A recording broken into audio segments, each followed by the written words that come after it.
that and start off. Senator Cheriot, can you pray for us, please? Okay, Chair. Good morning, the governor and the team. Let us pray. Almighty God, we beseech you to behold with your abundant favor and blessings as your servants whom you have been pleased to call to leadership positions in this republic. We seek guidance to treat and consider all matters that shall come under our deliberation in so just and faithful a manner as to advance the peace, prosperity, and welfare of our country and of those whose interest you have committed to our charge. Amen. Okay. Display the agenda.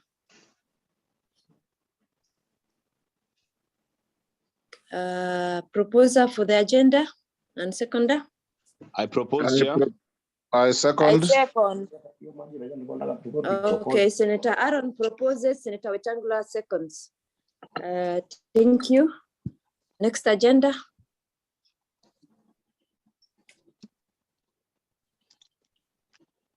Submission. Governor, welcome to our meeting.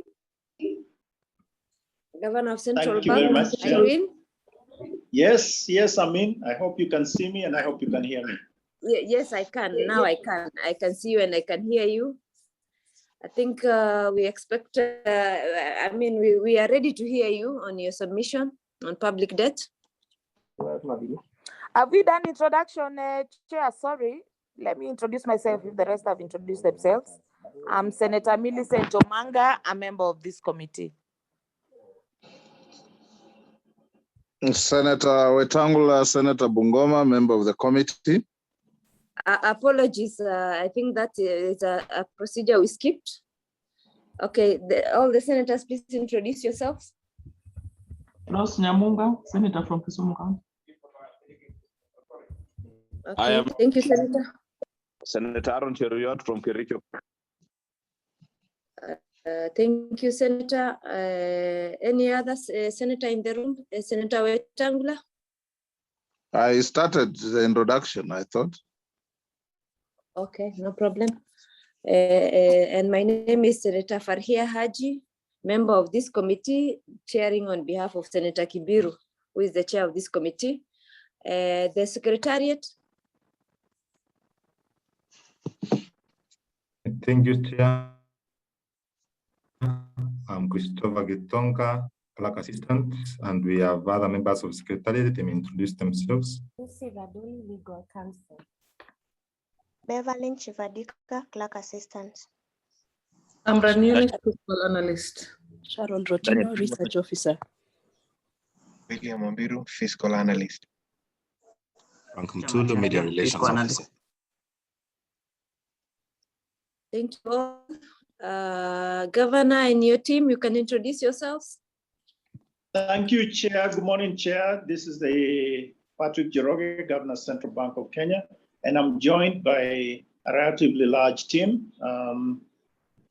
They're a bit far from the microphone, but I have Abuga, Mr. Kennedy Abuga, who is the General Counsel.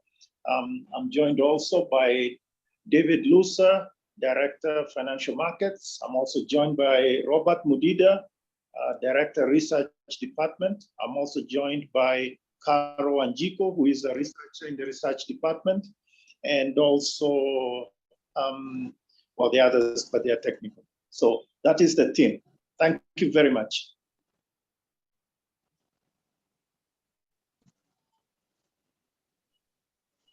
I'm sorry, Chair, did I lose you? Thank you very much.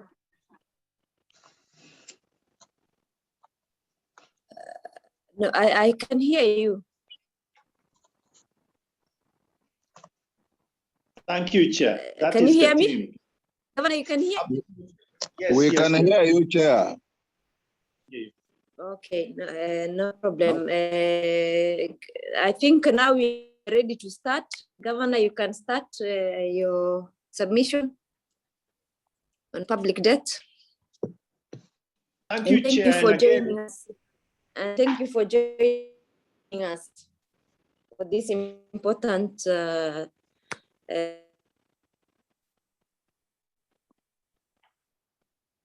Kitonga, why is the sound unstable? Leader, we can hear you. Farhia, Okay. the sound is very unstable. Everybody who is speaking is breaking.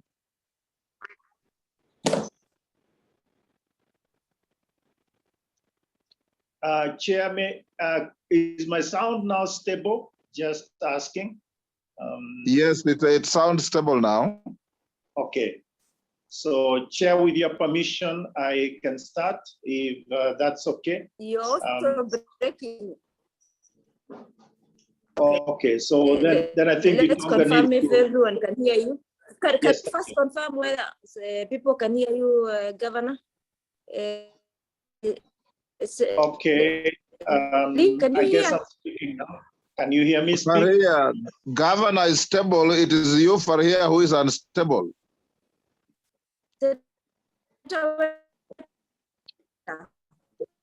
Gitonga, the chair is saying you allow him into the meeting.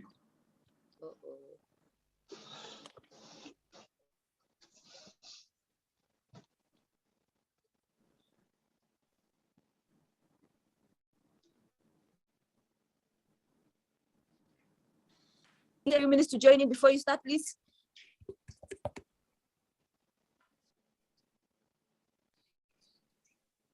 Can I find out from Christopher whether this presentation was sent to us? I can't see it on our platform.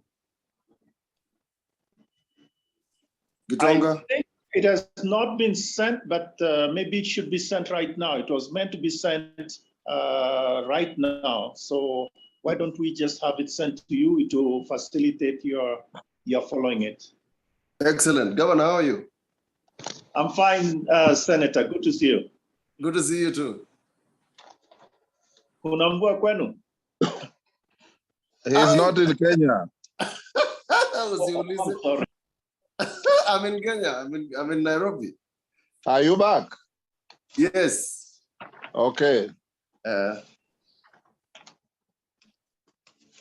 Is the chair in? Kitonga is chair in? Yes, but there's a small challenge we are trying to resolve. Okay, shall we continue or now? What happens? Yes. Probably we may proceed as we are trying to resolve.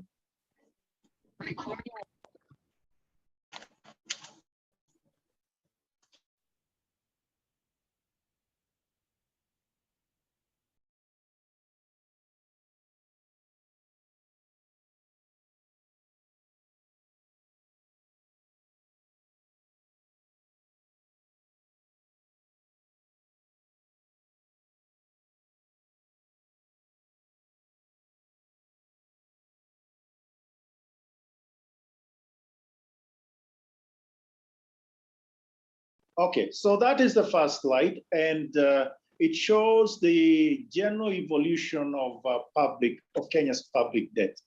And it's true we can show public debt in Kenya shillings, and that will be a line that will be growing steadily through the years. But typically what we do is we scale it by GDP, the size of the economy. And so this is a rough and ready indicator of, let's say, the debt burden of the country. It's not, there isn't one indicator that tells everything. Just like, for instance, if you go to the doctor, he'll check your temperature, he'll check your pulse, he'll check your, all the other indicators, and then he or she will have a comprehensive view of your health. So there isn't one indicator that does that. But this is one of them. And you can see it is actually debt to GDP, and this one you have heard a lot about. The red line, you can see, and we're going way back to the fiscal year 0102, so 2001-02. So it's like a 20-year series. And you can see actually at one point it was at 60, went up to 64% of GDP, 62, then began to come down. Meaning now the debt burden, in a sense, by this indicator, was falling. And it remained around 40%. and then began to increase steadily. And 69 is what it was last June, end of 2021, end of last fiscal year. So this is 69% of GDP debt. And I think this increase is what is of concern to you. But before we get to that, you do need to see the composition of it. So for instance, the blue lines below, or the blue bars, indicate external debt. And you can see external debt at the beginning was relatively high, then it came down, and then again increased. Then you have domestic debt, followed a bit the same path. So in effect, I think this is one slide that you can sort of use for your discussion. The next slide shows external debt to debt service to exports. This is an important indicator as well. So how much are we paying in terms of debt service to external creditors? And we are measuring that against exports, So from that perspective, you have, you can see it follows the same general pattern. So back in 0102, it was high, came down, and then increased to 31% in 2018, 2019. So the year, fiscal year 18-19. And that was, this large increase was due to the payments, one-off payments on the Eurobond, about $750 million that we made in 2019. And then it has come down. Also because the payments, the payment terms of the new loans are somewhat more, let's say, concessional. And we will talk about that later. So you can see the same pattern. The next one is the debt service to revenue ratios. This is an important indicator as well. So it shows that the government has certain revenues and it has to use them for all the purposes, paying for maintenance, paying wages, and also paying for debt service. So how much of the revenues you can say would go to debt service? And this now we are talking external debt service. And again, you can see the same pattern. It was high, came down, and then has increased. Obviously, in 2018, 2019, you have a peak, and then it comes down again. This obviously is also problematic because what we are saying, for instance, if you have it at 11%, what you're saying is that for every shilling, more than 10 cents, or for every 100 shillings, more than 10 shillings goes to debt service. And so there's only 90 that is left for the usual services, etc. The next slide is really a different slide, but now it's talking of total debt service. Total debt service as a proportion of revenues. So the one I just showed you a moment ago was only on external debt. And this is of total debt. So you can see it was at 33, so 1/3 for every shilling, 1/3, 33 cents was going to debt service, total debt service. It came down to 16 and 15. And you can see in the year 2019, it had shot up to more than 50%, meaning more than half of our revenues are going to debt service. Now it has come down to 40%, but this is obviously something that is quite worrying because you only have 60 cents, or for every 100 shillings, 60 shillings left to cover for the regular functions of government, etc. So this is something that we can talk a little more about, but I think it is important to see the burden, as it were, from all these angles. This I'll move very quickly. It's important to understand the composition of external debt. And you can see here two items that I would want to flag. First is multilateral debt. Multilateral debt tends to be highly concessional. This is World Bank, IMF, maybe African Development Bank, etc. So those multilateral sort of sources of financing. And they tend to be low interest rates and also long-term in terms of repayment. You know, they can extend even 40 years. So you can see that multilateral borrowing has in terms of share of external debt has come down to about 38% from more than 50%. Also, you can see commercial debt, that is the gray sliver, the gray section.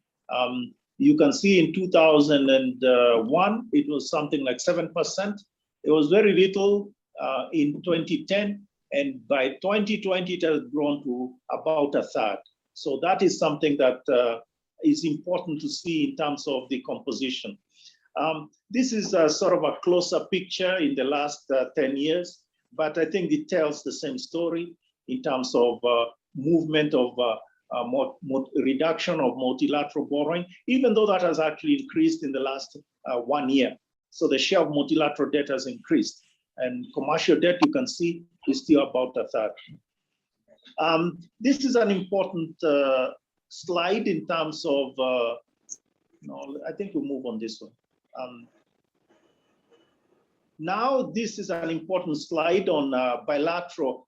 So in terms of bilateral borrowing or bilateral lenders, who are the important ones? And I think you can see back in 2006, Japan was significant. Japan, Germany, France. So you can say sort of like the G7, those who are very important. It has changed, reduced. Japan has reduced to, in 2020, Japan was at 14%, and China was more than 2/3. So China was virtually nothing in 2006, and within 15 years, it's up to more than 2/3. So I think that those are the general numbers that I wanted to throw at you. We can obviously discuss them, but I think now we need to sort of switch gear and ask ourselves, so what then happens with this increased debt? Mind you, at this moment, I haven't given a sort of a value judgment, meaning it is very high, it's very low, whatever. What is clear is the trend is increasing, you know, that we have been increasing it, etc. I know I've been making the point that we have ran out of space for greater, you know, borrowing, you know, to finance our budget, etc. But I think I'll talk about that in a minute. I think what I wanted to bring to your, bring to your attention, and if you'd excuse me a minute, is what happens. Why are we concerned about increased indebtedness? So greater burden, debt burden. And I think I want to mention a few things. And also ask the question, why is it that actually we have increased indebtedness? So taking the second question first, increased indebtedness from our perspective, now we are talking more Kenya than anyone else.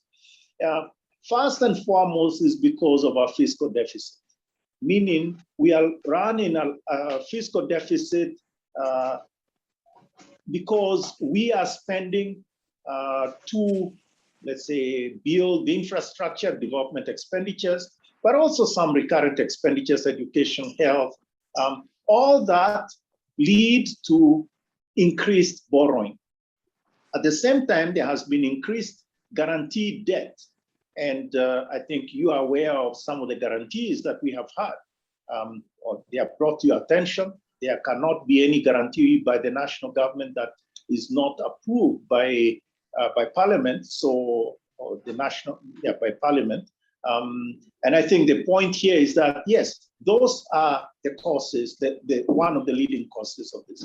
The second one is worsening terms of new loans.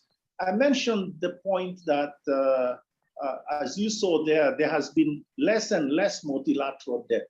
And that generally means you have lower concessionality in your borrowing. And there was more and more of commercial borrowing, commercial loans. So that means the burden in terms of interest costs, in terms of even repayments, etc., is increasing. So that is the worsening in terms of new loans is obviously something that we are concerned about and indeed would lead to increased indebtedness. The third one is the sort of standard economic shocks. We went through COVID, or we are still going through COVID. We've gone through a few droughts. And when we have a drought, obviously, we as government, as a people, as a country, we spend to cover some specific things. So you can think of, for instance, debt relief efforts or the COVID efforts that are there, you know, buying equipment, etc., supporting the vulnerable, etc. All that obviously has economic cost, or should we say, needs funding, and that would require this, you know, so to overcome or to mitigate against the economic shock, that would lead to some additional financing, in a sense, debt, etc. But there's one important element that I want to leave with you, which is that even as we make expenditures on development items, roads, or even, let's say, the expenditures on all other things, you know, in government, etc., in the government budget, which you are very familiar with, the question here is, are we capturing all the returns from those expenditures? And in this sense, I'm talking of returns in a very general way. So it means, for instance, increased exports. So for instance, we build the SGR, okay, or we build some highway, or we provide, we build irrigation schemes or support, all that.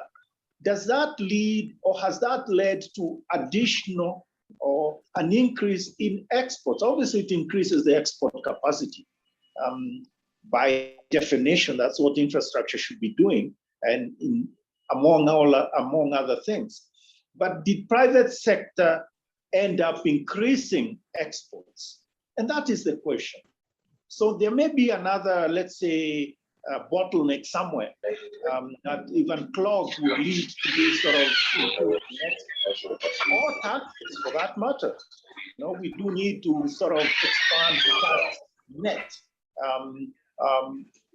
or at least the base, so that actually we don't have to increase the tax rates, but rather this investments leads to greater economic activity, thereby generating more taxes, etc. And really the question is, at the end, or do we have faster economic growth from these investments? So that is, to me, the overarching question.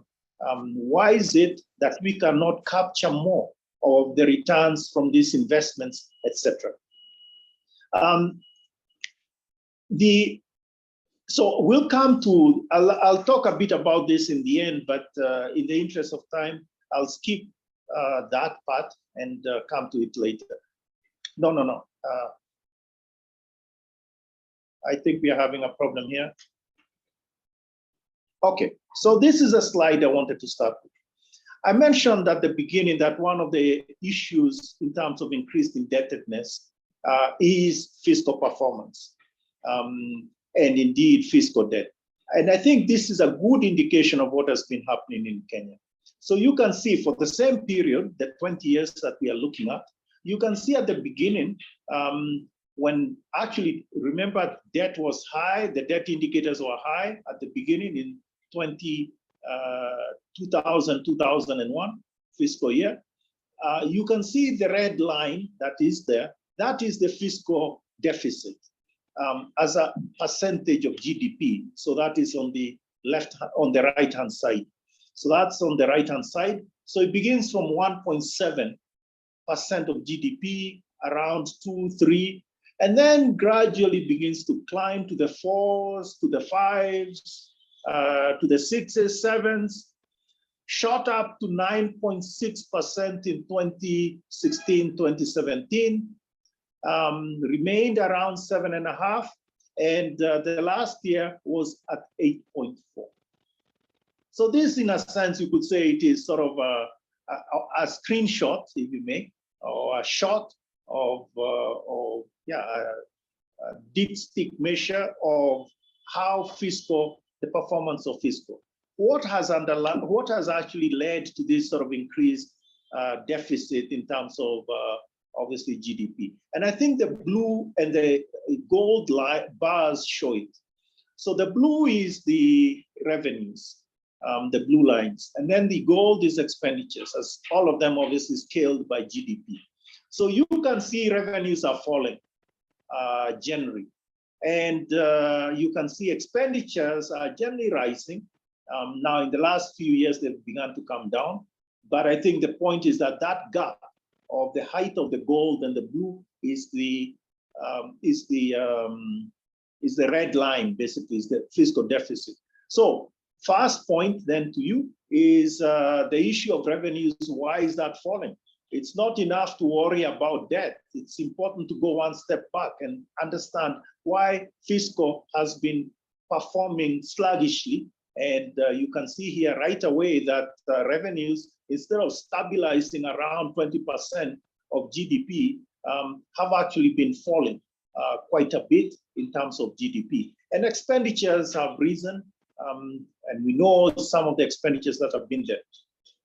Now, I want you to see what actually you have approved.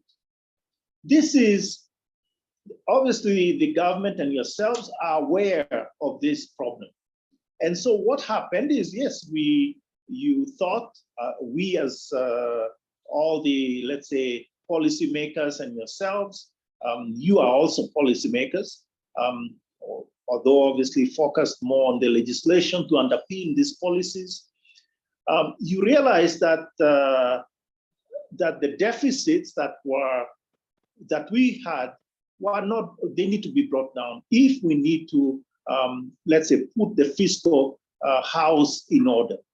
And before COVID, the target before COVID was the red line, which are the dashed bars. So you can see the idea was to bring down the deficit from 7.9 in 2019-2020, 7.9% of GDP, all the way to 3% in 4 years, 4 or 5 years. And that was the plan. Then COVID hit. And when COVID hit, actually last year, you also know that that the expenditures and the revenue measures that were taken, etc., and that led to the GDP sort of deficit that was higher, 8.7, as you can see. And that was the target, actually, 8.7.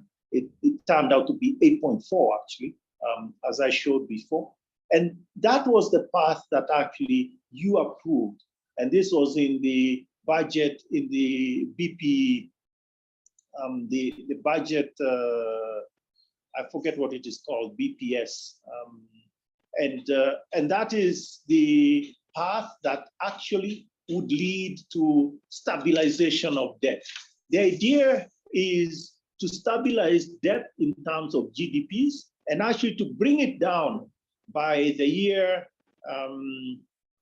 the close of 2024-25, you know, the one that is there at the end, that will bring it down to 59% of GDP. So from the 69 that I mentioned a moment ago, bringing it to 59% of GDP. So if we actually achieve this fiscal target or this fiscal deficit, bringing it down like this, in the year 2024-25, we would actually have a deficit of estimated around 59%, meaning we are now moving towards lowering it.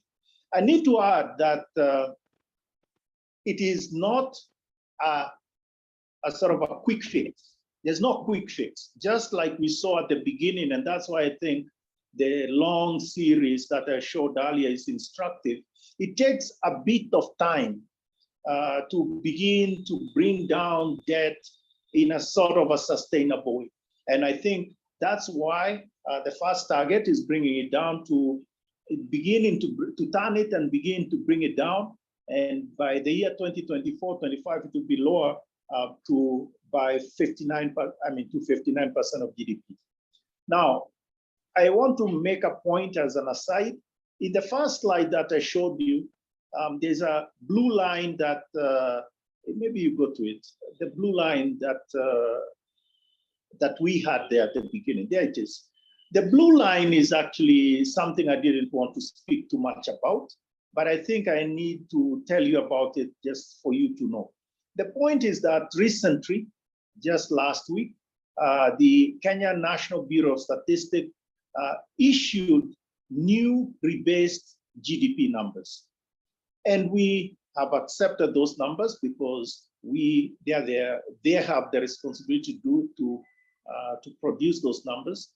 But those numbers actually show a slightly larger economy than before. And I think, so the GDP in terms of GDP, the size of the economy in terms of nominal GDP is larger than we had, than it was measured before. So in terms of debt to GDP, that ratio therefore falls. And that is the blue line. So the blue line is just the effect of, let's say, the newer, larger estimate of larger economy. So instead of 69 in 2020, in June of 2020, we have 67.5%. So a bit of maybe 2 percentage points lower on that. So going back to where we were, these numbers obviously will be the deficits with the larger economy, the deficits will be slightly lower, maybe even as much as 1 percentage point. I'm now roughly thinking about that in terms of just orders of magnitude. But I think the point is the direction is clear. I think I don't want to leave you with a sense of Kenya is an island, which is obviously not the case. But how do these ratios look relative to other countries? And really, I wanted to say that it is important to compare lights to lights instead of apples and oranges. So for instance, the blue line there is, the blue bars is debt levels for the advanced economies, right? That is what it is. So those are the G7s, the G20s. And you can see they can sustain larger debt to GDP ratios. The next one is let's say the dark brown, the very dark brown bars. And those are the emerging markets and developing countries, EMDCs. And then there is sub-Saharan Africa. If you just take out sub-Saharan Africa, you'll see that's the gold bar, which pretty much also, you can see towards the end of this period, growth rate, debt levels are rising everywhere. Debt levels are rising everywhere. But there's something else we need to see. The first is this one of the decline in the sub-Saharan Africa countries, what's going on there. And I think it is best seen with this very busy chart. I think let's begin with Burundi. So this is East African Community and Ghana, right? So Kenya is the second one. And we talked about a decline here in the sort of in the middle years. So it's same period really, and then it sort of increases.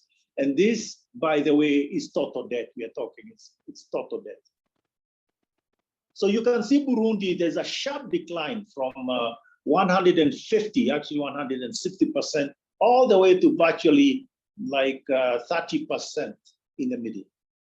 Look at Rwanda, the same thing. Look at Tanzania, significant decline. Look at Uganda, significant decline. Look at Ghana, significant decline. Now, I tell you, all these other countries, except Kenya, they all got what we call the multilateral debt relief, HIPIC and MDRI. all of them in the period 2000, in the context of the Jubilee around then, all of them actually, some of them a little later, particularly Tanzania, but all of them got the external debt quite literally written off by their creditors. That is because they were classified as heavily indebted poor countries. Kenya was never classified as a heavily indebted poor country. So they got their debt, external debt, written off to zero by the creditors, multilateral creditors, etc., Paris Club.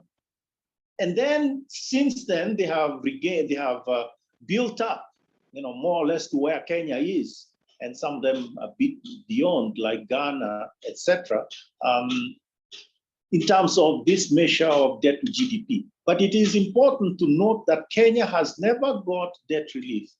So from the beginning, meaning from independence, every single shilling that we owe creditors has been repaid through our own resources, not by being written off by someone. That is significant. That is significant, and a matter of pride, frankly. So in a sense, even though, let's say, debt levels are rising, we should be able to manage it. We don't need, in a sense, we do not need to sort of, or rather, we haven't benefited from others, as, say, other countries have done. Now, in a sense, that is true, but it is also true to mention that in the last 1 year, there was the so-called debt service suspension initiative by the G20, which in effect lengthened the maturity of payments or grouped them, consolidated the payments that were falling due last year, actually, and then that is extended 5 years of, I think it was 2 years grace, and then extended, repaid over a 5-year period. So obviously that is some refinancing of a kind, or rather some providing some debt relief, debt suspension. But that, I think, is you still need to pay all of it. There's no debt write-off that comes with that.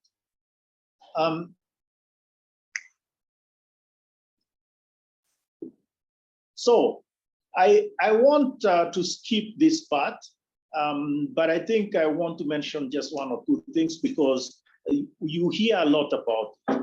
The question is always asked, is our debt sustainable?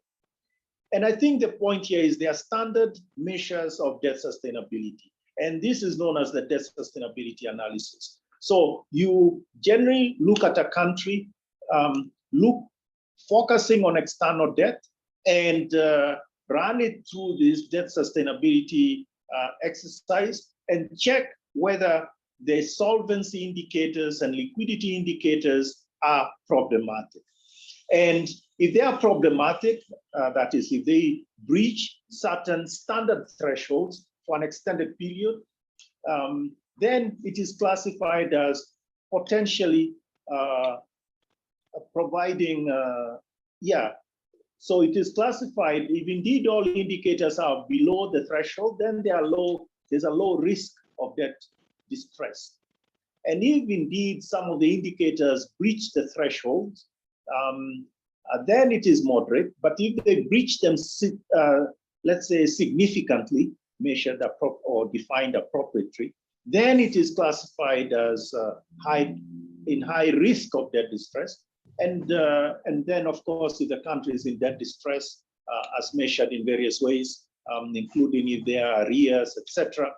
Think of the country Zambia, it is in debt distress, and that is what it is. So I think the point I want to make is Kenya actually running this used to be moderate, and actually has come up to the high risk of debt distress in the last analysis. I want to, I'll skip, this is how you do it, but this is the slide that maybe I could say a few things. So here in March, the IMF assessed Kenya's public and public guaranteed debt as sustainable, but with high risk of debt distress. Now, I mentioned the IMF, but actually, I have to be honest here. We, meaning National Treasury and the Central Bank, do that exercise ourselves. Only that maybe the IMF gets the kudos for it, but that's another matter. So the bottom line here is that Kenya, that exercise shows that we breach the thresholds for a significant number of, for a significant period, and therefore we're in that level. As a matter of fact, though that estimate will change a little because it was done in the context of the COVID-19 period, meaning this was just after 2020. And we are going to run another debt sustainability exercise, which we should be finishing in the next month. And I'm pretty sure because of the better global economic environment, etc., the numbers will be more, will be more favorable. But that doesn't mean that things have changed in terms of the general story. So now moving on to finishing. I think we are almost finishing, and I really appreciate your attention. So the question is, what are the economic consequences of high debt? I actually have only 2 slides to go, and I think there are three general things that happen. The first is that it narrows the fiscal space, meaning the resources that are available to you, whatever the resources are, they are narrowed. There are fewer and fewer of those resources that could be used for development, recurrent, or whatever other purpose. We talk about paying wages, etc. And that is significant. That is significant because at the end of the day, it is not just about paying bills. And I think even on a personal level, we all know that. You do need, it's not enough to just pay loans. You need to do the other services that the household needs. Paying school fees, paying all the other services and things that we need. So it is important to see that as a key element. The second one is that it narrows the space in terms of ability to run counter-cyclical fiscal policy. So meaning, like when we have a shock like COVID-19, if we didn't have much fiscal space or fiscal buffers, then we couldn't have, let's say, increased the scope for increasing payments to the vulnerable, etc., or maybe providing some sort of tax benefit, reducing VAT, whatever else it is. That would have been really limited, because if we did that, then that would be money that would be losing, which would be needed to pay wages, etc. So the point is that it narrows this elbow room for movement or dealing with this volatility, or for that matter, running counter-cyclical policies that would push growth rates, etc. So in a sense, the fiscal tool, the tool for fiscal policies gets blunted, or for that matter, becomes ineffective. That is important. Finally, there is an impact in terms of financing. And this, I think, is important to appreciate, which is suddenly, this is a sovereign after all, suddenly because of the high debt, the greater debt burden, there is an increase in sort of the risk-free sovereign, actually it's not risk-free, the sovereign, the rate at which the sovereign is borrowing. And that pushes up the interest rate structure for everybody, including the private sector.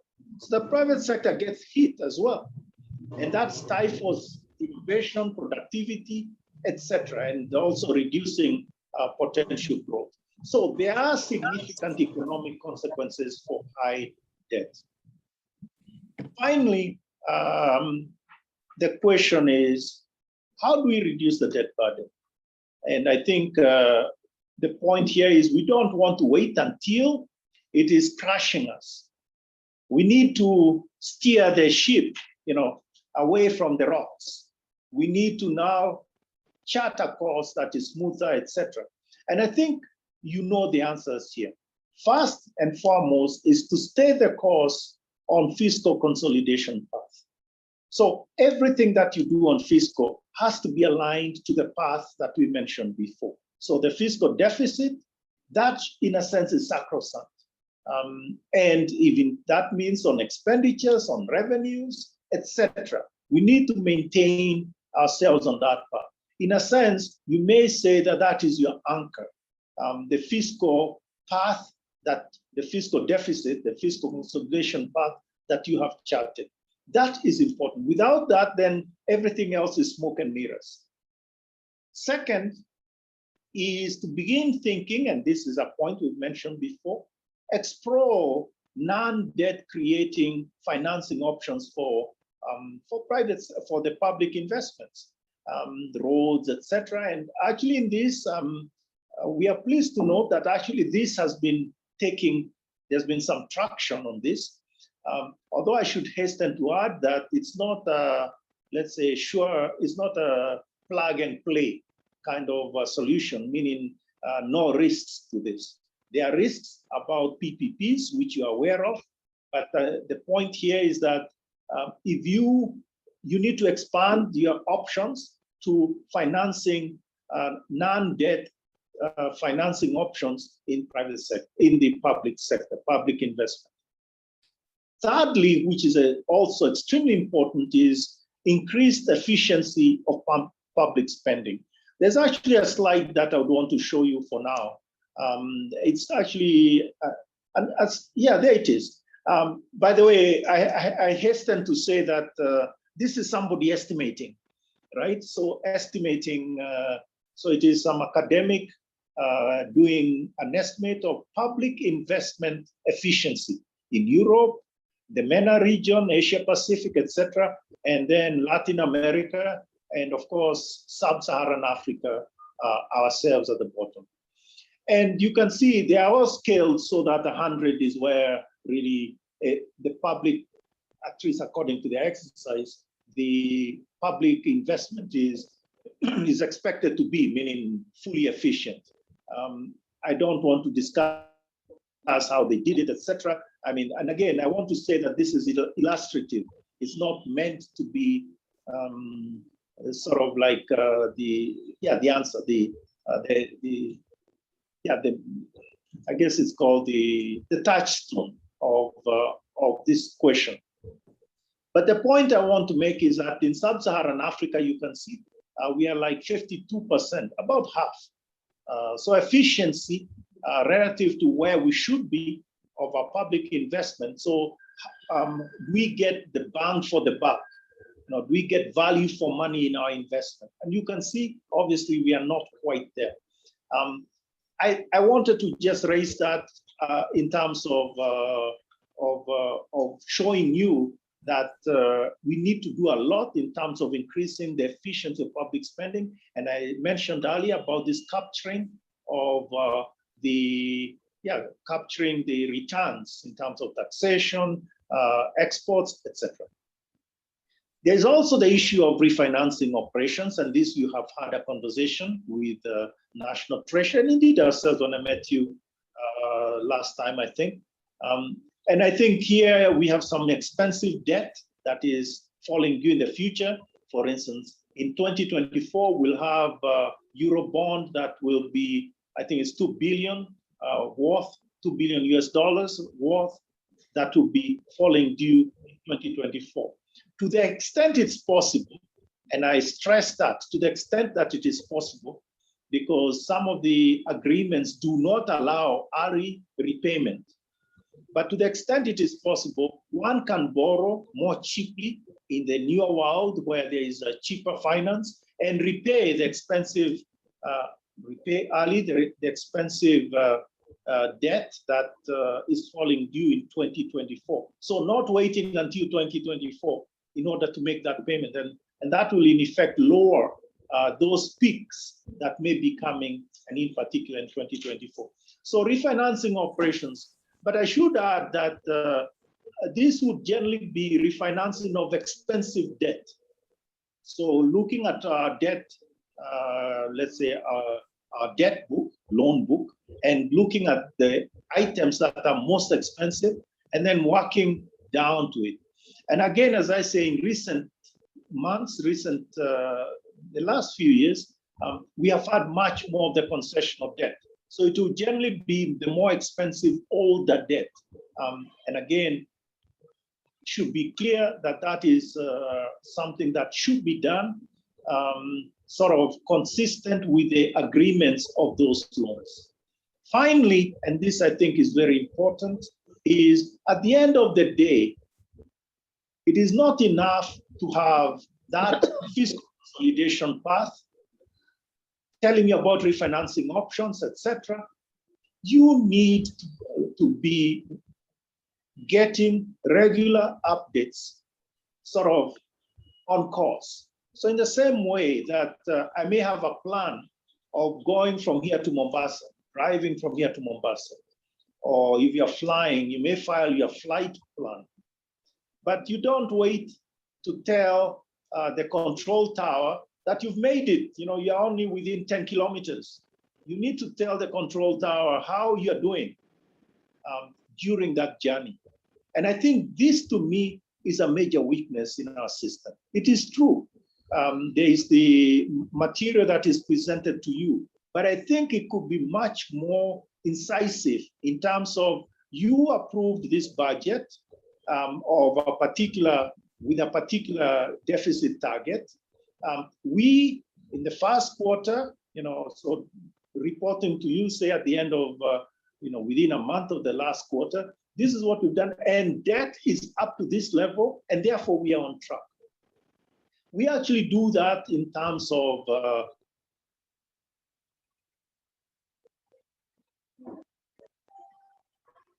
here we had a target of, if you may just, we had a target of 521.7 billion.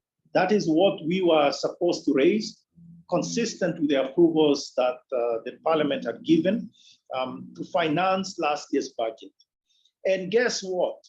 We actually raised, actually it is the other way. The target was 521.9 billion, 521.9 billion. And guess what? We raised 521.7 billion. And we could have hit the 0.9, only that we couldn't split a certain bid that that arrived. Well, that was, so we needed to go one way or the other. So we prefer to err on the side of being within as opposed to being above the target. The point I'm making is we report this path as it were, you know, and where we are sort of on a regular basis to National Treasury and even to ourselves to publish. But I think we need to monitor it a lot more. In a sense, we could say that we as policymakers, National Treasury in particular, needs to tie itself to the mast, meaning commit itself to you, not just in the context of the budget discussion, but actually in the context of regular reporting to you, so that, and if things come up, then different adjustments are done, you know, and the outcome is there. So I want to stop there and to thank you very much for your attention. I do admit it has been a long presentation, but I wanted to cover the waterfront so that you could have everything available to you. I'm open for questions and my colleagues would help me on the questions. Thank you very much. Thank you, Governor. I think you missed your starting point, but that was technology. I am back. Senators, that was a long presentation by the governor.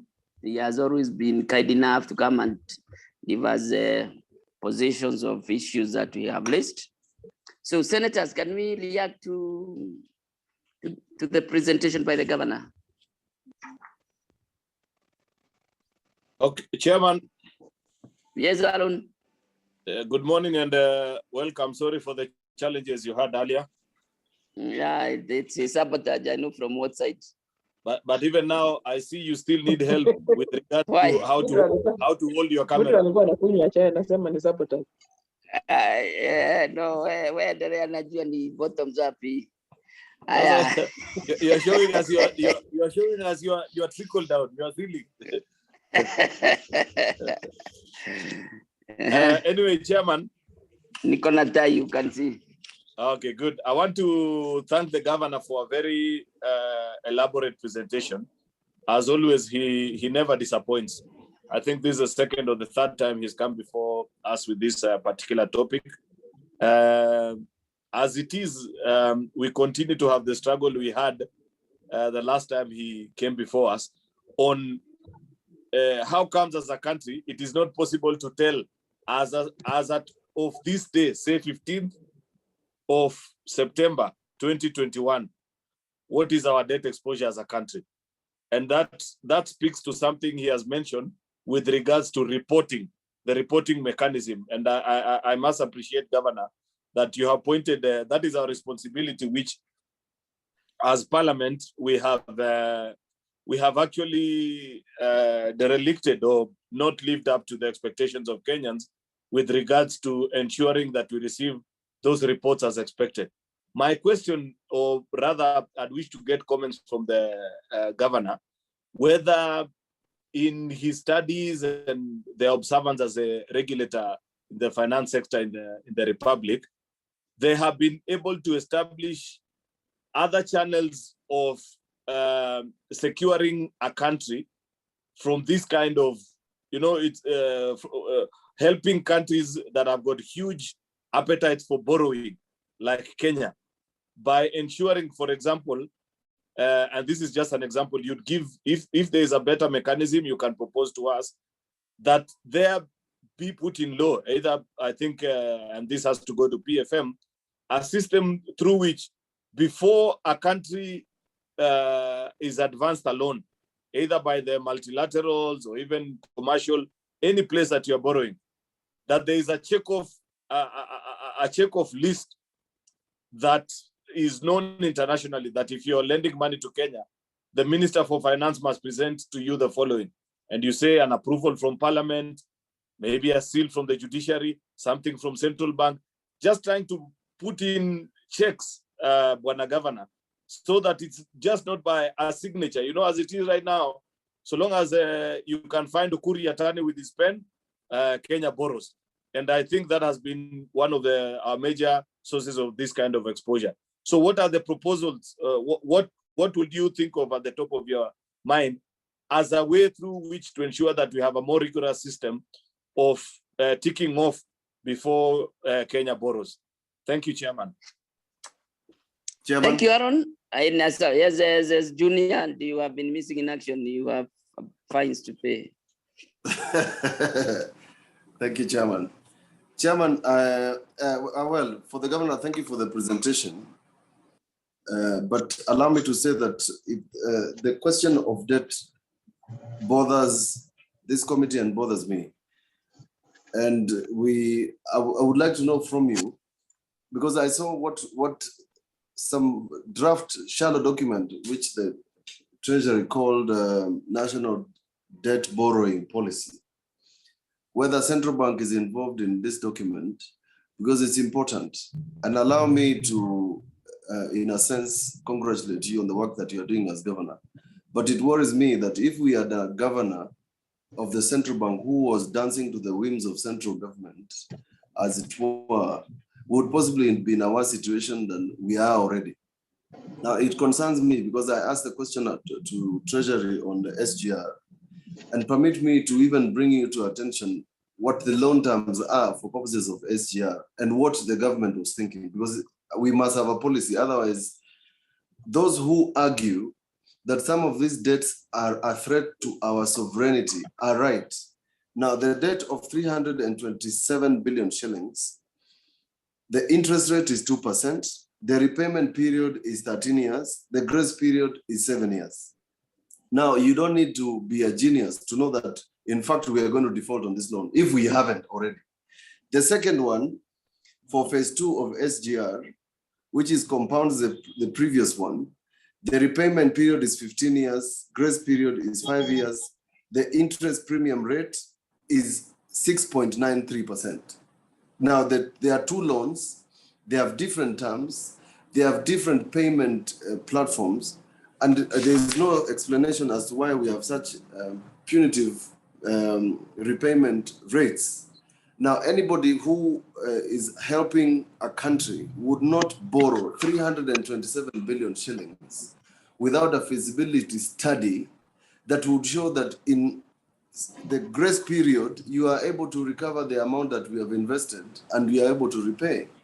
So my question to you, Governor, is, are you participating in a policy for the future? Because I can say this and I can say this again. The government of Kenya has put the sovereignty of the country at risk with the SGR 1 and 2 loans. We will not be able to pay whether the economy recovers of the world or anything. It's not possible. It's not feasible unless we squeeze blood out of Kenya. Are you participating in the policy that would correct these anomalies in future? Because we have made mistakes which I'm not sure we can get out of. When Ukuri Atani came to us during the infamous increase of ceiling and change of the framework, in fact, what he said is a contradiction of what you have said. He said we are borrowing more so that we can retire some of the debt. You are saying we can't retire some of the debt because the conditions that are there do not allow us to retire some of that debt, which suggests that the left hand doesn't know what the right hand is doing, which is very, very unfortunate, Governor. And I must congratulate you because initially, prior to the increase of debt, you came to us and you told us, and I have your presentation that says this trend of this borrowing is very risky to the country. And I would like you to speak more about this debt because it's going to affect the next government. The next government is going to have problems with this debt. Thank you, Governor. Chairman. Okay, thank you. Tangura. Governor, once again, I join my colleagues in thanking you, congratulating you for your very candid presentation. You are always a man of candor, and we need a few more of you in our country to do better. Now, Governor, does it worry you that 67% of our bilateral debt is owed to one sovereign called China? And that being the case, from where you sit as the governor of the central bank, and Mutula has told you the conditions upon which we have borrowed SGR 1 and 2, what security have we given to the sovereign of China to access this massive debt, and what are the consequences of default? Number two, Governor, I can see from where I sit as a former top diplomat of the country that you are highly skilled in diplomacy because you have a very soft language in terms of describing our level of distress. But you did agree that we are getting to high risk of debt distress. Many, many people have been saying that we are actually already there. Do you share the same view? And more importantly, do you have access to the National Debt Register so that we can be able to tell the levels of indebtedness that we have been exposing our country to in the recent past? Thirdly, again, back to the SGR debt. When you make heavy borrowing like that for a project like SGR, first, I agree with Mutula, and I believe you do agree with us that there must be a feasibility showing a rate of return. Do you know what rate of return was assigned to the SGR debt, and is that rate of return being met? Because I saw Kenya Railways the other day, I don't know if you saw it, Governor, making a pronouncement that SGR as currently stands, is not sustainable and may not be able to pay back. Meaning, we are going to take our earnings from tea, from tourism, from the potato farmer, from the maize farmer, and other sources of income to pay the SGR loan. Lastly, Governor, given your vantage position as the custodian of our national resources at the Treasury, and the levels of debt that you have described, of course, you're very right that we should not compare ourselves to other countries. I've heard the Treasury saying, oh, even America is in debt, even Japan is in debt, but those are countries with very heavy global investments. So when they count their debt against GDP, they are still cushioned very heavily by their heavy international investments everywhere. From where you sit, are we about to burst our economy from a heavy debt burden? Because how much money from our revenues is left for economic development in the country? We have so many projects, but it does appear like the pie has diminished to a level where we cannot, from our internal revenues, sustain our development path growth.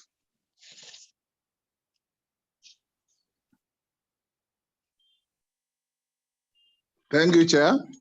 Yes, Mutura. Yes, sorry. Yes, Chair, can I come? Yes, hello, Nyamunga. Yeah, thank you, Chair, and I want to thank the Governor. Before I say anything, I know that the Governor came on board, I think, in 2013, which should be 4 years. So we are almost at the tail end of his term, if I'm not very wrong. But I'm wondering, because the Governor has been one person who has been largely accepted by all the stakeholders. I am wondering if he's aware of that and doing something about the way we are going to do the succession. If he has a hand in it, I am not sure, but that's one thing that I would like to get some clarification. Number two, on the SGR, it is rumored, and I don't know if it is wrong to act on rumors, but the rumor sometimes is very true, that the claims on SGR in terms of land, there is a 5 billion which exists somewhere and not claimed because it was like a free for all that anybody claimed whatever amount on or issues of land. And also wondering why, if Kisumu, if Naivasha Nakuru, I mean Naivasha Kisumu railway can be done on the old railway, and even the rest, they are just working on the railway, the previous one, the previous network, and it is working very well. Last Saturday, I was at home and I was so surprised because my home is just next to the railway line. The bogies are working, and I don't know why we had to go this very expensive direction of buying land and making unnecessary claims, yet we could have used mostly on the former railway line. I think that was something that this idea of land, it must have been a scheme by some ruthless Kenyans who wanted to buy from Kenyans. Personally, I don't think getting loan is a bad thing. It's not. But what has made Kenyans very unhappy and angry with the issue of debt is the way the money has been used. It has not given Kenyans value for money. So that is giving us a lot of problem. And we should look into some of these things, because the real problem that we have in Kenya is not about borrowing per se, but it's about how the money has been spent. It has really put Kenyans in a deep hole. And I also don't understand why every time we are doing our budgets, we are very, very overly ambitious.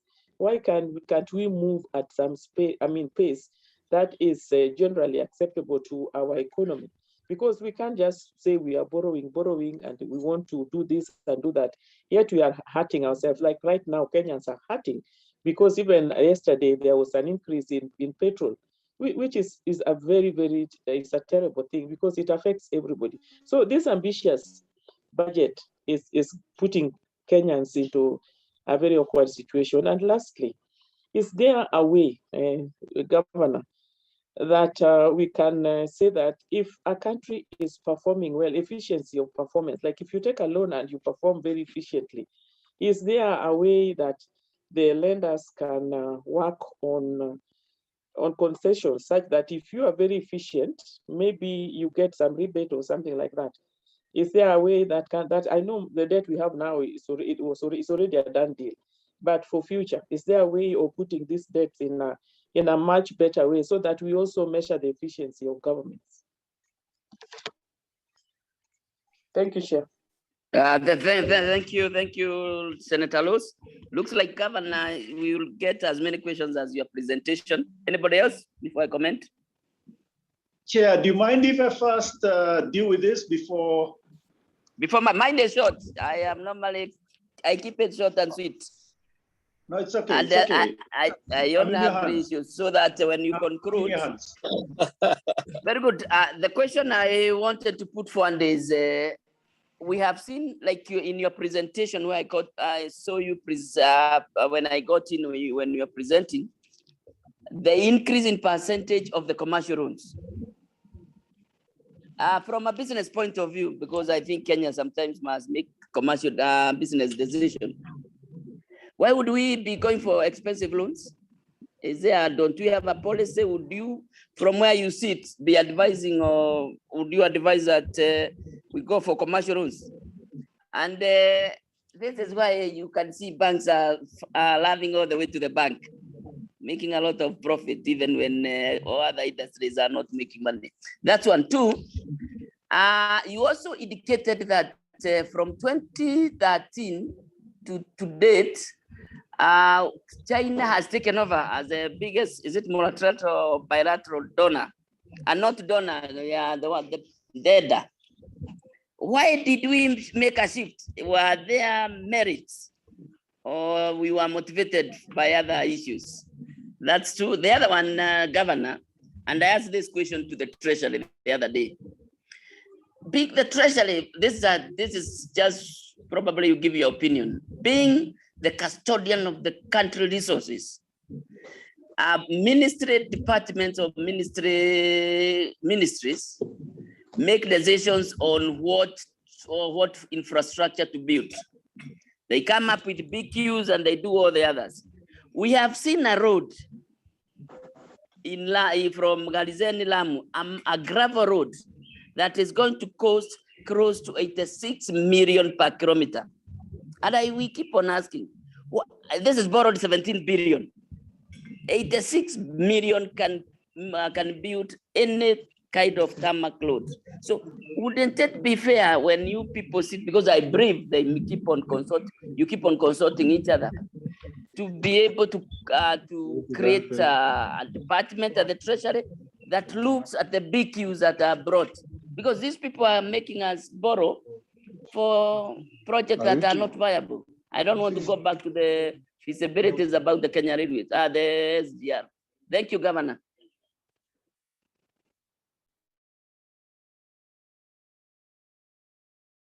Governor. Thank you. Yes.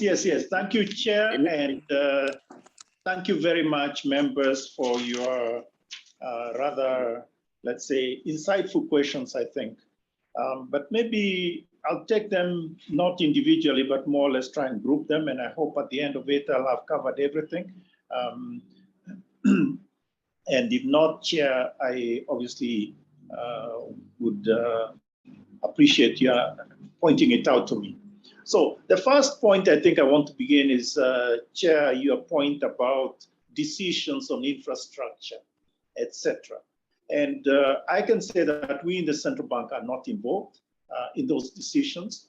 They really are very much the parent ministry or the relevant ministry, in this case, maybe Ministry of Transportation, etc. And obviously Treasury are involved, and between them, and obviously through bringing it through the various channels, including, of course, yourselves in Parliament, given the requirements that exist today, those decisions are made. So I cannot say anything beyond that in terms of how, for instance, a road, how they decide, should it be maram, should it be tarmac, should it be this, let's say, lender that will provide the support, and therefore this, let's say, the contractor, etc. All that, I think, is in the space of public procurement and public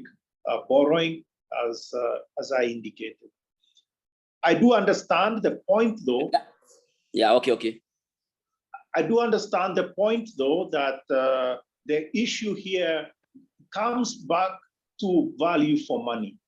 And I think that is a fundamental issue, regardless of whether it is infrastructure, regardless of what the spending is, every shilling needs to produce a shilling worth of services or support, etc.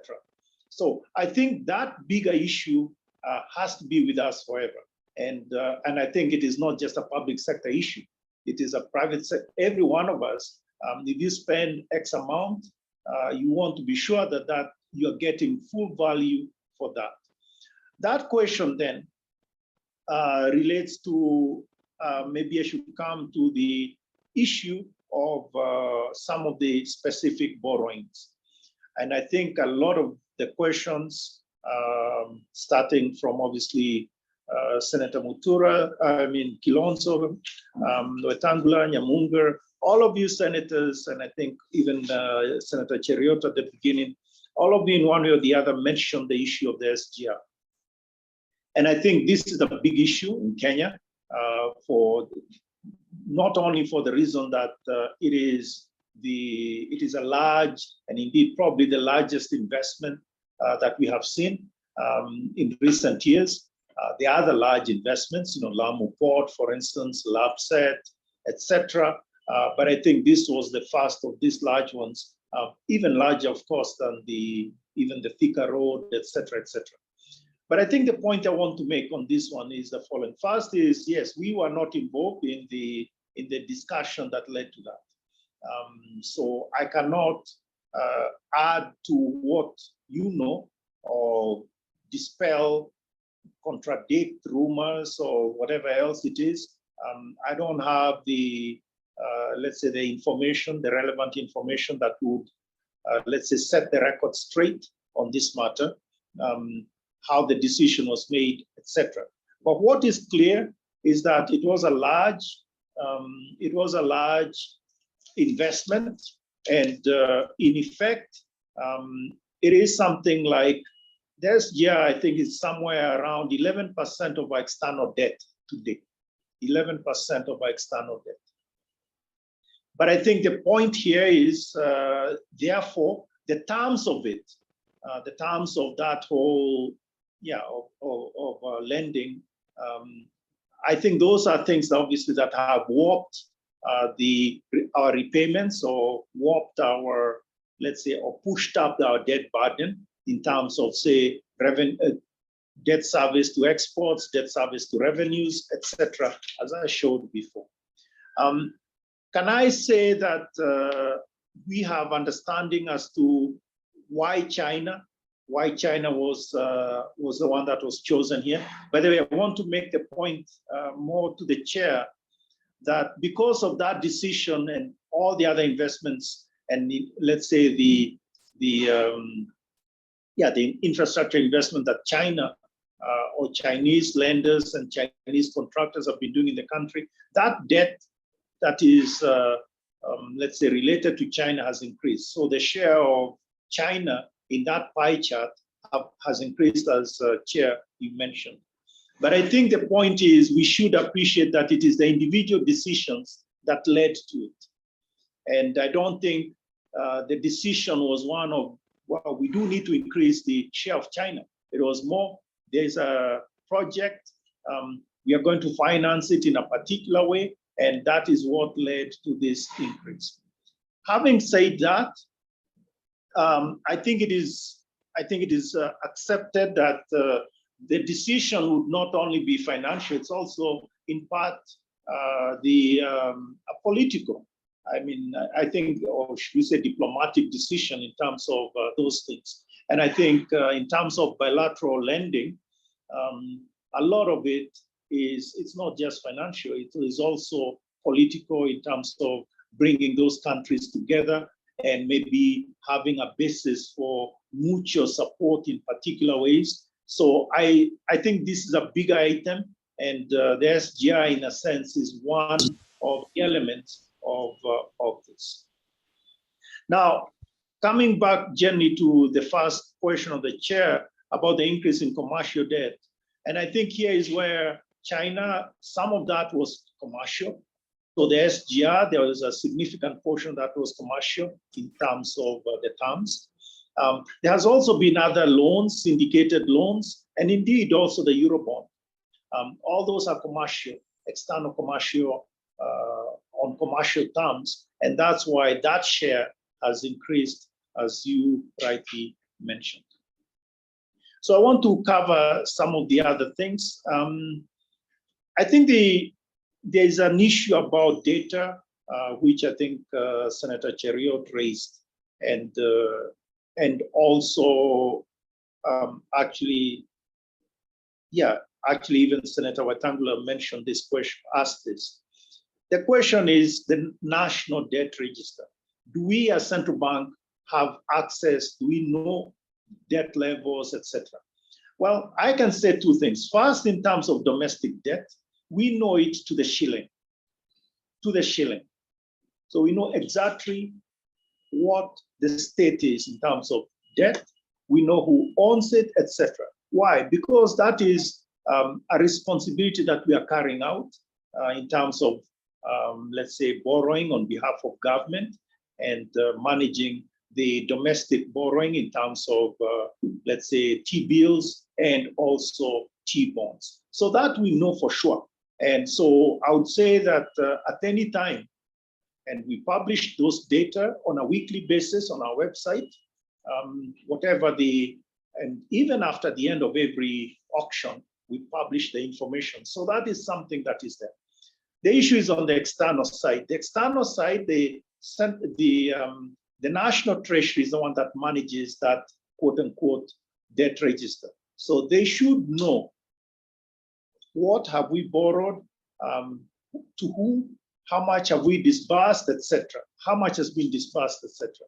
Now, that may be in some sense slow, because you could think, for instance, a lender, and let's say a project that they're financing, let's say the road that the chairman mentioned. And so today, how much has been borrowed or has been disbursed in that sort of project? And you may not always have it sort of at the end of the day. So, but at the end of the month, for sure, they send their reports. And indeed, at the end of every quarter, there should be some report. So there may be a bit of a lag, but that is information that the Treasury would know with a bit of a lag through the ministry's reporting systems, etc. At the end of the day, there's no excuse to say that we don't know what our debt level is. So I just want to be absolutely clear. If indeed any one of us believes that we don't know what it is, I think there's a problem there. And I think the point here is everything is known in terms of debt levels, etc. And there are systems that are there which can, in effect, generate those things, those data. As a matter of fact, from our perspective, we have access, and we could call it read-only access to the information on external borrowing. Why do we have that? Because we do need to plan the repayments on those loans. And we are the ones that repay external loans on behalf of government. And so we need to know what is coming due in the next 3 months, in the next week, and make appropriate arrangements to make those payments on a timely basis. And I can assure you that we have been making all payments to the shilling, whatever is due. And it requires a bit of, let's say, fast footwork, but that is our business. And I think we, from my perspective, at least we are performing a good service there. There are questions about some on lending or on a project, etc. What is the, let's say, the support documents for that project?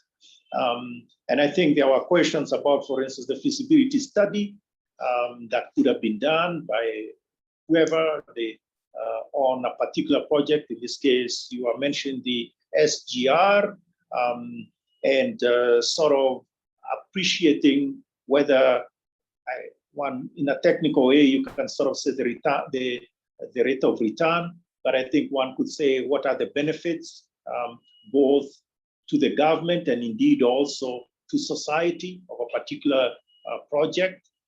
All that should have been done. We, on the other hand, don't have access to those things. That is not, as I said before, we are not involved in that sort of discussion. And I think from our perspective, as I have said before, if we want to increase the efficiency of investments, it has to be, that is essential, that is a sine qua non, that is a requirement of good financial decision, good decisions on the investment. So the idea that there's a feasibility study, and then indeed also look at the potential, then the feasibility study has to deal with the returns in the wider sense, and also think about, or at least do a sensitivity study in terms of the alternatives, for alternative terms of the loans, etc., etc. So I agree with you, but again, as I say, our responsibility, though, as advisor to government, we have been involved in some of the discussions. And to be honest, we have been involved, particularly in the last Eurobond discussion. And we are there like advisors, and we have explained what our concerns are in that forum, and that has been taken in and as advice and dealt with appropriately. So I think in terms of some specific, let's say, loans, we have been involved as lender, as advisor to government. And I think in those particular ones, there has been some benefits, I would say, from our involvement. Having said that, then maybe other questions that are here. And if you don't mind, I'll just go through them sequentially. So I think I dealt with the question about a reporting mechanism. And I think the information is there to be reported to, let's say, to Parliament or even to the wide public. And I think this is something that needs to be picked up and dealt with regularly. The question about mechanism before borrowing, actually, we have a very elaborate mechanism in Kenya. I really don't think the issue is adding more mechanisms, etc. It is true one could add a checklist, but frankly, there is the equivalent of a checklist in National Treasury in terms of what needs to be done. They know exactly what needs to be done, approvals that need to be given, granted, etc., including by you. So I don't think there's any, the problem is not, I think there. The problem is when those are not followed. I mean, those sort of guidelines are not followed. And I think if you look at all the things that are problematic to you and to the public, you can say that there was a bit of, let's say, untidiness in the process that was there, or that was used. And so we have borrowed without having, let's say, we borrowed, but haven't had sign-offs through the entire process, or even borrowed without having parliamentary, let's say, blessing for the borrowing envelope and the specific elements that are there. So I think the issue is, to me, is not adding more laws. As a matter of fact, even this one of monitoring, it is there. in terms of money. But the issue is how seriously do we take it? I mean, do we really have a conversation about it? I mean, frankly, it's a bit like me going to my doctor and sort of having a conversation with the doctor, and I complaining about this problem here, there, and he looking at me and sort of saying, you know, Governor, you're good. Why don't you go? I mean, it is have satisfied the requirement of meeting the doctor, but he hasn't pushed me and to tell him really how things are and really checked, etc. So I think the issue is more that rather than, you know, having, at least in my estimation, having additional layers of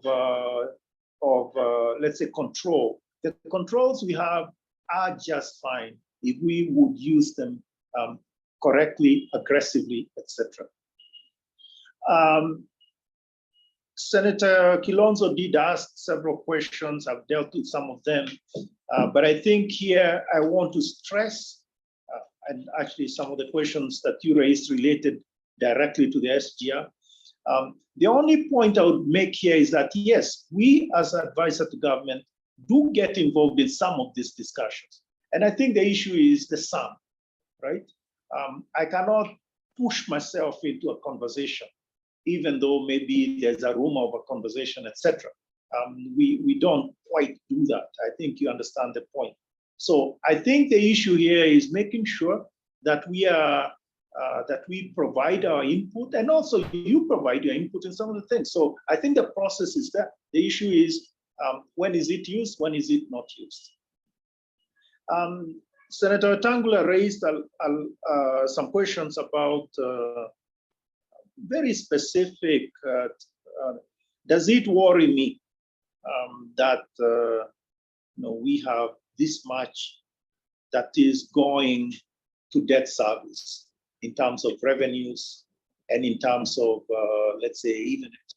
Oh yes, it really worries me. It really worries me. And I think we have been beating that drum, reminding you as legislators, and indeed reminding the population, reminding the other elements of the executive, that we are running out of space. If I were to be very, let's say, to paint a picture, you can imagine somebody who has borrowed, a mortgage loan. You have a mortgage, etc., and you have, let's say, income of, let's just say 300,000. Just a well-paid person, government official, or should we even say a banker? 300,000. That's good money in Kenya. But then a mortgage for a house, I don't want to calculate the price, where actually on a monthly basis, they will be paying 200,000. 200,000. I think all of us instantly would say, this person must be crazy. Because the 100,000, what are you going to do that you're left with? You cannot even deal with all the other issues that you must deal with. The household expenditure, and even saving for the future, etc. Things can go wrong. So I think the point is absolutely clear. That's why we've been making this point that we need to be clear the direction that debt is taking, and indeed the direction that debt is taking us. Because the time is now. The time is now. It's not to next year.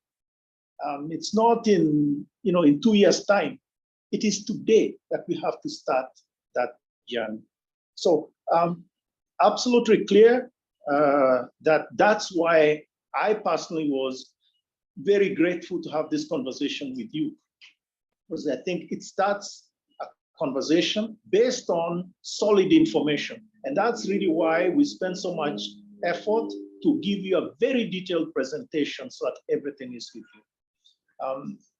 I have already dealt with the questions about China and indeed SGR. You asked about whether there is any security there or consequences of default, etc. My point to you is that Kenya has never defaulted even 1 shilling. Even 1 shilling since 1963. So I don't think the issue here is that. But I think the issue is, so we shouldn't be thinking that we will, we should wait until this thing becomes really comes in front of us. Oh, no. We have to take the specific measures to turn this ship, which really takes a lot of turning. So I think the point here is that, yes, we do have resources today. We are much more limited than, say, we were 20 years ago, 10 years ago, whatever, because of this increase that I mentioned, that I showed in my first chart or my first charts. But I think the point here is not to wait until the thing becomes crashing debt. We don't want to do that. We want to take a chance. We want to take the measures early, and the time is now. The best time to do it is now. Then there were questions. I think the others I have addressed. But in terms of the question that Senator Yamunga mentioned, I think a couple of points of, you asked about when my term is ending. I think it is public. I think Senator Yamunga, maybe the math or whatever, I joined in, I was appointed in 2015. So I think I still have 2 more years to go. So unless you are trying to take it away from me, are you taking them away from me? No, I just want to be careful that you don't leave us It's hanging. okay, Senator. It's okay, Senator. I do understand you. Thank you. Thank you. But in terms of the other points that you mentioned, I think again, the SGI, I don't have a specific information on that. But I think the issue you very eloquently mentioned about being very ambitious in our budgeting, that to me is key. And I think I'd mentioned it before in a sort of, when I talked about abracadabra budgeting. And there I meant in the context of revenues were inflated, completely unrealistic, allowed us to have huge expenditures, but then with time, the revenues weren't coming in. So then you had to sort of slam on the brakes, and it was always very painful.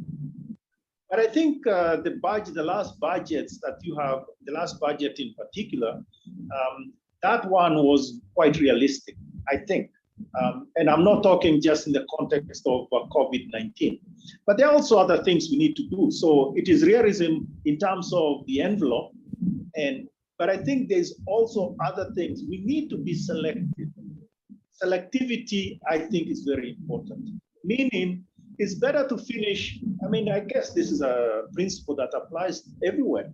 It's better to do a road and finish it quickly instead of starting 3 or 4 roads and not finishing them as quickly. And I think we have put many examples of that sort of, let's say, poor project planning. This is more an issue of project planning as well. But if you don't do that well, and also sequencing it well, there's no point in having a tarmac road in the middle of, let's say, of a long road, and just the middle part is tarmac and the others are maram. It doesn't, at least from my perspective, it doesn't make that much sense. But I think the point I'm making here is to be selective and also be clear about the sequence so that you can capture the returns much more quickly and a lot more, in a sense. So I think that's the point that I would take from Senator Yamunga. The last point that she asked was about if there are other mechanisms. And I think here is where I would say that, and you talked about maybe having some rebate mechanisms. At this moment, I don't know of such a mechanism. But I think what I would say is that it's not just loan. In a sense, one can, financial engineers, as we call them today, are quite innovative. And they can, it's not just having a plain vanilla loan. where you have, so much 100 and you are repaying, every 6 months of a particular item. I think things have evolved quite a bit, and financial engineers can have the ability to work and come up with better loan structures, etc. A simple one that everybody thinks about is you want to be sure that you are not borrowing and having sort of like the repayments of the new loans sort of falling at a time when there is substantial repayments from other loans. So you want to push them at a time when you have less repayments. So there's a bit of that needs to be done. But I think I would say that in overall, the financing arrangements need to be improved. But the most important is not that. And here is where maybe realism is critical. We can send our financial planners or financial engineers to come up with these things. But at the end of the day, the most important thing is the hard work that needs to be done in terms of securing that fiscal path that we talked about. That is it. That is 80% of the work right there. The rest of it, if you get it right, well, it won't recover for the lost 80%, if you think of it that way. I think I've answered all the questions, but Chair, if I missed anything, please let me know. Thank you.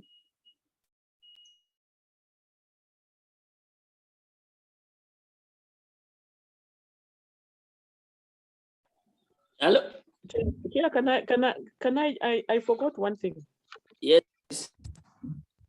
Yeah, Governor, I would like to know from you. I know you must be doing it, but just for clarification, when you came in, we had a lot of collapsing banks. From the looks of things, it was like, yes, the central bank is the custodian of all the other banks, and they are the supervisors. But when you came in, there were a lot of banks which were collapsing. And the reason they were collapsing is that, and we were made to understand that the banks were working, because since the central bank, bank is the supervisor of all the banks cannot collapse without the knowledge of the central bank if they are doing their work. I don't know if you put structures in place properly that this will not continue, because not long ago we had the problem of the Aspire Bank. So that made me a bit worried, because that was really a big nut for you when you are coming on board, because it was a big problem then. I don't know how the future of our banks and the confidence that we should have on our banks, knowing that the central bank is the custodian and the supervisor of all the banks. I have a supplementary question. Yes, Mutura. Governor, I don't know whether you've read the book, The Alchemist, about the three very important bankers from the European Bank, the Reserve Bank, and the American Bank. If you haven't, maybe I can send you a copy. It's a very good book. But the question in relation to that book is this. By the way, you said which book, Mutura? It's called The Alchemists. Alchemist. Oh, I've seen it, but okay. About the three most important bankers. Now, yeah.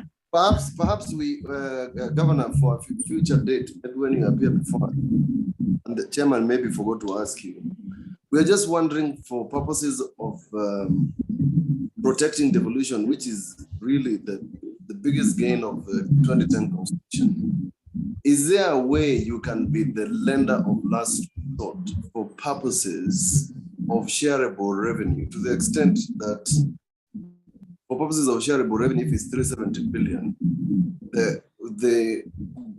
once we pass whatever amount, the amount can even be given to counties through central bank, irrespective of collections, so that then we can have services rendered to the country as collections continue. That thought is something I thought we should for the future, so that by the time you leave, we can secure devolution.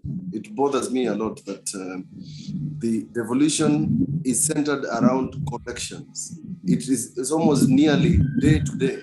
It's like the way Mama Mbogas borrow every day from Fuliza. They Fuliza every morning, and then they pay back I mean, we can't have devolution centered around that sort of framework. Thank you, Chair. Thank you, Governor. You get extra questions. And I think what Mutula is asking, we have discussed with you before, especially when we were asking, when we were looking at the amendment of the PFM Act. So, Governor, so your take. Thank you, Chair. And I guess this is like a student that is getting bonus points. That's the way so I take it positively. And I think, Chair, again, okay, I want to thank members for those questions. Maybe beginning with the first one. Beginning with the first one by Senator Yamunga. Yes, the central bank is really the supervisor, the regulator of the banking sector. And unfortunately, it takes two to tango, as they say. So we will do our job, and we try to do a good job in terms of telling the banks, this is the rule, this is what you need to do, these are your responsibility, etc., etc. And also the issue of growing them, meaning pointing directions. As you, for instance, you remember, we had that rather adverse problem with the interest rate caps, and we knew how we got there, and definitely we needed to get out of it, but also go in a way that would work for Kenyans. And I think we have pointed the direction, and they've gone in that way. But I think what is clear is that, yes, some bankers, for whatever reason, because they were so steeped in their behavior, in certain behaviors that are, I would say, were inconsistent with the Banking Act, etc. So we, in a sense, it was a sort of, I would say, it is impossible to rescue them. And that's why those three banks collapsed. I have made this point before. I know this is not about discussions in this issue, so I'll just touch on it. But I've made the point before that all those three banks, they weren't really doing banking proper. Now, it is true, a lot of them did have a front, meaning clear about how they were doing things. For instance, Chase Bank was actually very popular because of certain things that were happening there, but even the others were. So I think the point for us is we want the banks to be strong. We want banks to be strong and not just strong. We want them to actually work for Kenyans, working for you in terms of the services they provide you, lending, etc., etc. So having said that, it is true, some of the banks have been having, let's say, difficulties. And I think in the context of, for instance, what happened in COVID-19, or for that matter, even before that, what happened after, say, Chase went into receivership, etc. But I think we've managed quite well. And at this moment, I'm proud to say that banks have strong levels of capital, strong levels of liquidity, which was a big issue, if you remember, in the past. And we are working with each one of them. So I'm more confident about this. Now, of course, accidents may happen. You may get a driver who crashes the car, even though everything looks okay and it's a bright day and all those other things. But I think the point I'm making is we have raised our level of supervision, the quality of supervision. You asked us to increase, to improve that, and we did that. And now I'm very proud about it. As a matter of fact, I would say that some of our neighbors have come here to understand how we are doing supervision, because we really raised the bar in this, and I think you should feel confident in terms of we being closer to world class in that area. Then the last point about from Senator Mutula, I completely agree with you actually, that one of the striking things, particularly for me, having been away for 20 years and then coming back. One of the most amazing thing is the whole point of devolution and the successes from that. You can go into some place out there, whatever it is, Kitui, or even farther, went to Garissa, or even Wajir, and you can actually see the benefits of devolution. I went there and I saw, and I talked to people in those locations. I actually went to even Lunga Lunga, those other corners. I've been to Kondele in Kisumu, that market. My point is to see the benefits of devolution is really, to me, amazing, because people, for instance, a very simple example, and I'm sorry, you are the ones that have done this, so I know you know it, but I still think it's important for me to say that one of the amazing things is to appreciate that the jobs are no longer in Nairobi. When we went to university, the jobs are only in Nairobi.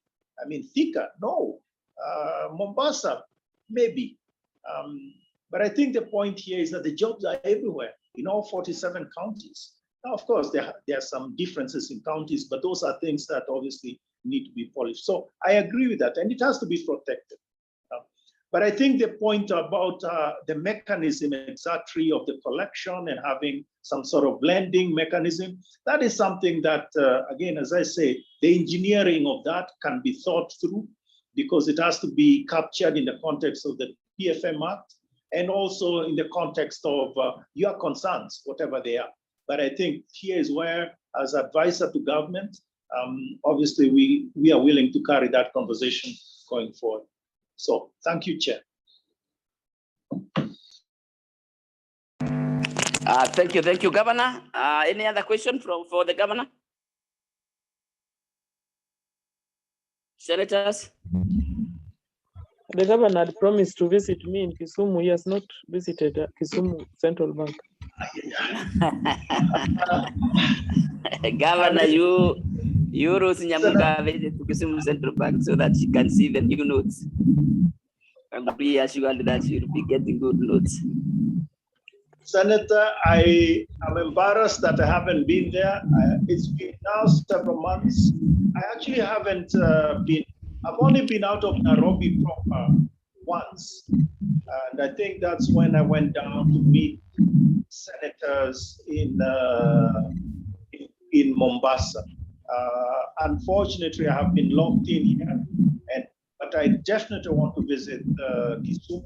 It's for many reasons. And when I see you there, I'll show you places that maybe for me I find exciting, which I'm sure you'll also find exciting. I don't know if you knew that I had traveled to that part of Kisumu. Anyways, yeah. I really learned a lot. Actually, there are photos of me riding a motorbike there, but that is probably not for the record.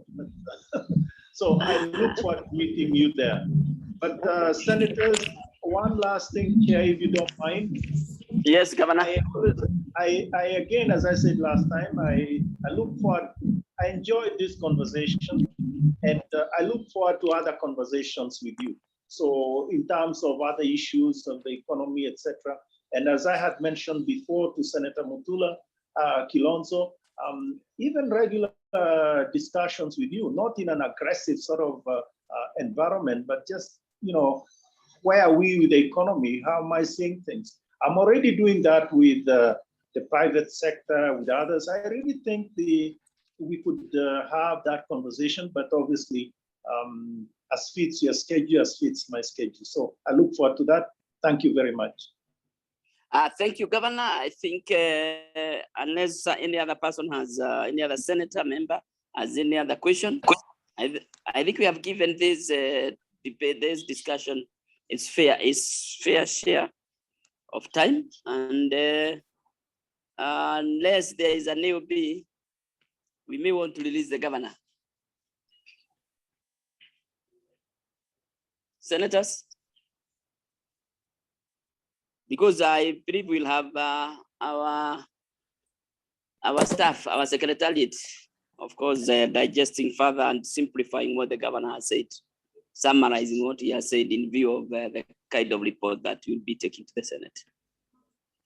I propose you release the governor, Mr. Chairman. Very good.